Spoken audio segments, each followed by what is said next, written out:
গল্প শোনাবো তাই এসো দলে দলে, রূপকথা সত্যি হয়ে গেল বলে, সোনা কাঠি ছুঁয়ে থাকা অলি থেকে গলি। আমাদের আমাদের আমাদের ঠাকুমার ঝুলি, আমাদের আমাদের আমাদের ঠাকুমার ঝুলি।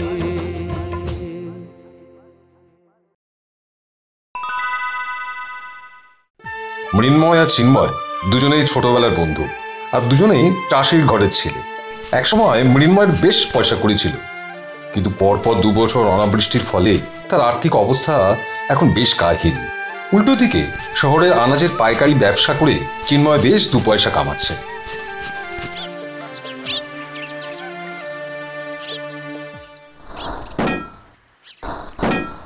কি কুয়োতে তো এক ফোঁটাও জল নেই।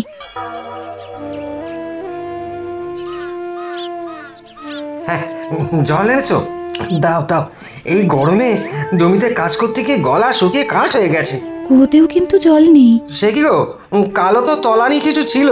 কাল তো ছিল, আজ পুরোপুরি শুকিয়ে গেছে। একটা কুয়ো মিস্ত্রি ডেকে এনে না কাটালে আর যে চলছে না। কিন্তু মিস্ত্রিকে ডেকে এসব করাতে গেলে তো কম করে 500 টাকা লাগবে। এত টাকা তো এই মুহূর্তে আমার কাছে নেই গো। তাহলে একটা কাজ করো না, তোমার ছোটবেলার বন্ধু চিন্ময়ের কাছ থেকে চেয়ে নিয়ে এসো। একসময় ওর দুর্দিনে তুমি তোকে 500 টাকা ধার দিয়েছিলে, সে টাকা তো এখনো শোধ করেনি। হ্যাঁ, খুব ভালো কথা মনে করিয়ে দিয়েছে তো, একেবারে খেয়াল ছিল না। দাঁড়াও, চট করে ওর কাছ থেকে একবার ঘুরে আসি।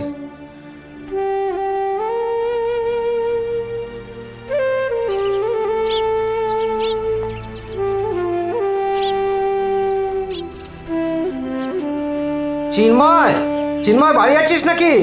চিন্ময়, আরে মৃন্ময় যে, বল কি ব্যাপার? খুব একটা দরকারে তোর কাছে এসেছি। বল না, বল। বলছিলাম কি, অনেকদিন আগে তোকে আমি 500 টাকা ধার দিয়েছিলাম, মনে আছে তো? হ্যাঁ হ্যাঁ, মনে আছে। আসলে আমার না এখন টাকার খুব দরকার, তাই টাকাটা যদি আমায় দিতিস তাহলে খুব উপকার হতো। টাকা? এই দেখো, অতগুলো টাকা আমি এখন কোথায় পাবো? সত্যি বলছি, আমার হাতে না এখন একটাও টাকা পয়সা নেই রে। কিন্তু আনাজের ব্যবসা করে তুই তো এখন ভালো মতোই রোজগার করছিস। ওসব বাইরে থেকে শুনতেই ব্যবসা, ভেতরে ভেতরে ভাঁড়ে মা ভবানী। ও, তাহলে এখন পাবো না? আসলে আমার বাড়ির কুয়োটা না শুকিয়ে একবার কাঠ হয়ে গেছে রে। বাড়ির পাশে কোনো পুকুরও নেই। এই কুয়ো মিস্ত্রিকে ডেকে কাটাতে গেলে তো 500 টাকা মতো চাইবে। সে আর আমি কি করবো? কোনো রকমে কটা দিন চালিয়ে নে, পারলে নিজে কেটে নে। পুজোর পরে আসিস, চেষ্টা করে দেখবো। পুজোর পর? ও, আসলে সে তো অনেক দেরি। ঠিক আছে। টাকা না দিয়ে খুব ভালো করেছো। কবে টাকা ধার দিয়েছিল, এতদিন পরে চাইতে এসেছে। টাকা যেন হাতের ময়লা।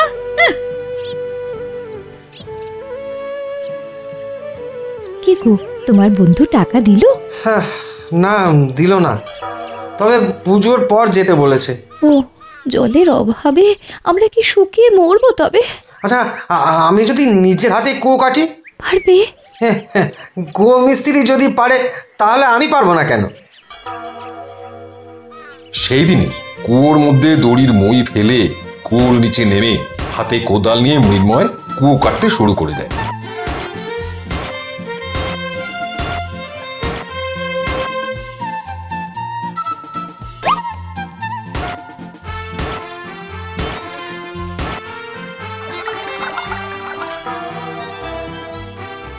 মল্লিকা, ওই কুয়োতে চিটচিট করে জল আসতে শুরু করেছে।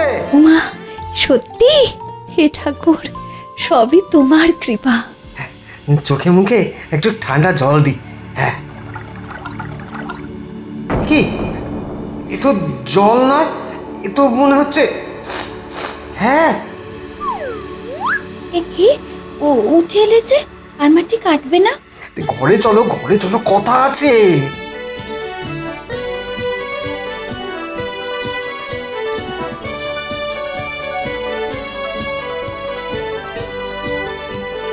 বলো, কি বলবে?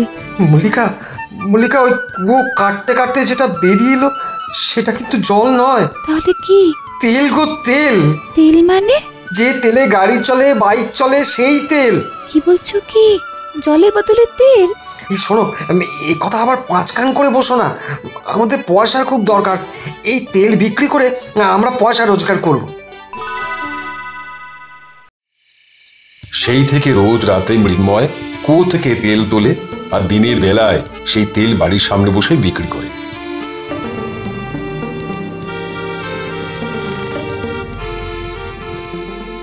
মৃন্ময়দা, আমাকে 1 লিটার তেল দাও তো। হ্যাঁ, দিচ্ছি দিচ্ছি। ওহ, এই তেলের ব্যবসাটা করে তুমি আমাদের এত সুবিধা করে দিয়েছো, কি বলবো। এখন আর বাইকের তেল কিনতে শহরে ছুটতে হচ্ছে না।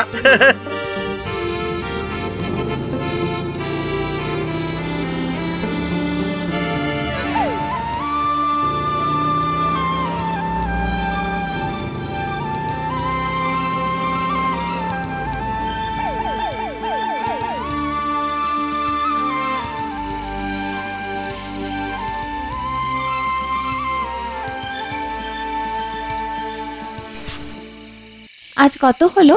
5,000। বলো কি গো, 5,000? এই কদিনে তাহলে তো 20,000 হয়ে গেল গো। হ্যাঁ গো, এবার তাহলে বাড়িটা একটু সারিয়ে নাও, আর উঠোনে একটা নলকূপ। আমি তো ভাবছি কটা গয়না গড়াবো। না মল্লিকা, এখনই এসব চিন্তা মাথায় এনো না। কেন? জানি না কখন কি হয়। কি হয় মানে? কুয়োর তেল ফুরিয়ে যেতে পারে। এছাড়া শত্রুর তো অভাব নেই, কে জানে কখন কি বিপদ আসে। শোনো, আমাদের এখন টাকা জমিয়ে রাখতে হবে। ও আচ্ছা, ঠিক আছে। মুখে ঠিক আছে বললেও মল্লিকা কিন্তু কয়েকটা গয়না গড়ায়। আর এই গয়না গড়াবার ব্যাপারটা মেয়ে মহলে 5 কান হতে হতে চিন্ময়ের বউ চামেলির কানেও পৌঁছয়।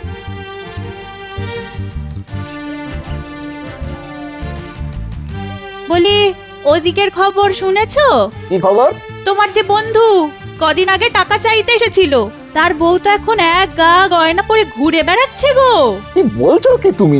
ঠিকই বলছি। আচ্ছা, এত টাকা তোমার বন্ধু পেলো কি করে বলো তো? কোনো কোনো গুপ্তধন পেলো না তো?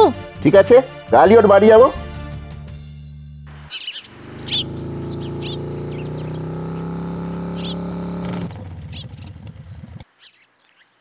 আরে চিন্ময়, যে তেল কিনতে এসেছিস বুঝি? তুই তেল বিক্রি করছিস? হ্যাঁ ভাই, চাষ করে তো কিছু হলো না, তাই তেল বিক্রি করার রাস্তাটাই বেছে নিলাম। চা খাবেন তো? দাঁড়ান নিয়ে আসি। বাবা, বউটানের গায়ে তো অনেক গয়না দেখলাম। তাহলে তো তেলের ব্যবসা করে ভালোই কামাই হচ্ছে বল। মানে ওই কোনো প্রকারে চলে যাচ্ছে। কোনো প্রকারে চলে যাচ্ছে, অথচ বউয়ের গায়ে এত গয়না।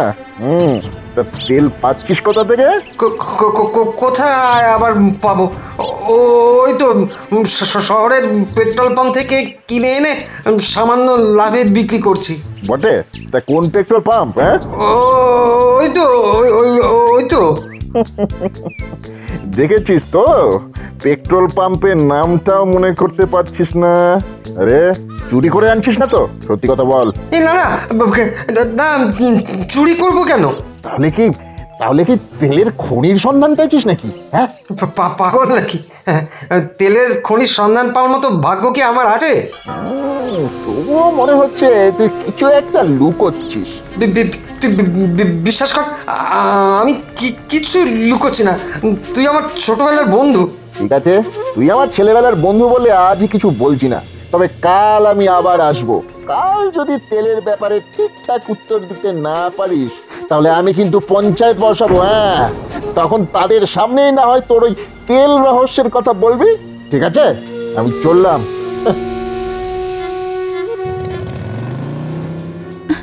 এখন কি হবে? ও তো যেমন ভাবে পারে পেটের কথা টেনে বার করবে গো। আসলে ও যা ধূর্ত। এই জন্যে আমি তোমাকে গয়না করতে বারণ করেছিলাম। দেখলে তো, গন্ধ পেয়ে শকুনটা ঠিক এসে হাজির। খুব ভুল হয়ে গেছে গো। এখন কি করবে? একটু ভাবতে দাও।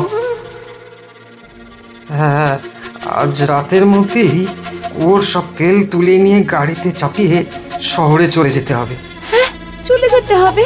কোথায়? অনেক দূরে। চিন্ময়ের হাত থেকে বাঁচবার এটাই একমাত্র রাস্তা। এই শোনো, ওই তাড়াতাড়ি টাকা করি গয়নাগাটি সব নিয়ে নাও। যাও যাও যাও।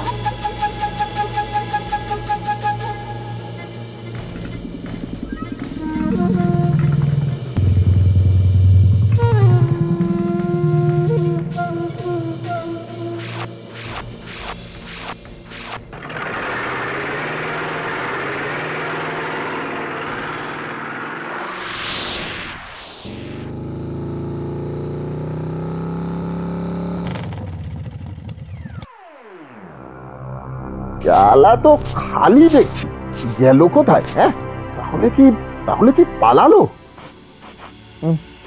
কেমন একটা তেলের গন্ধ আসছে নাকি?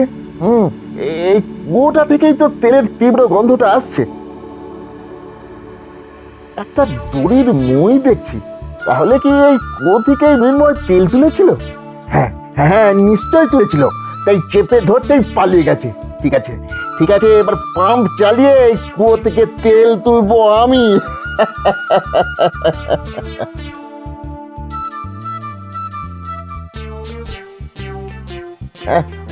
তেল তো উঠছে না, একবার কুয়োর ভিতরে নেমে দেখি। হ্যাঁ,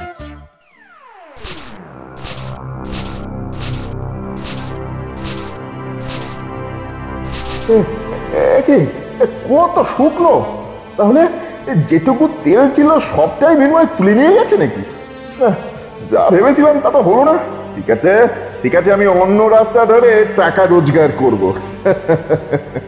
মনে হয় আর একটু খুঁড়লে আবার তেল বেরোবে, আর সেই তেলের জন্যই আমি হয়ে যাব দুনিয়ার সব থেকে ধনী লোক। যাই খোঁড়াখুড়ির যন্ত্রপাতিগুলো নিয়ে আসি।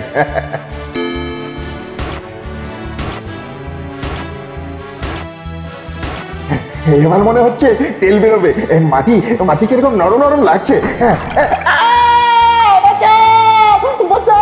মাটি ধসে চাপা পড়ে যাচ্ছি।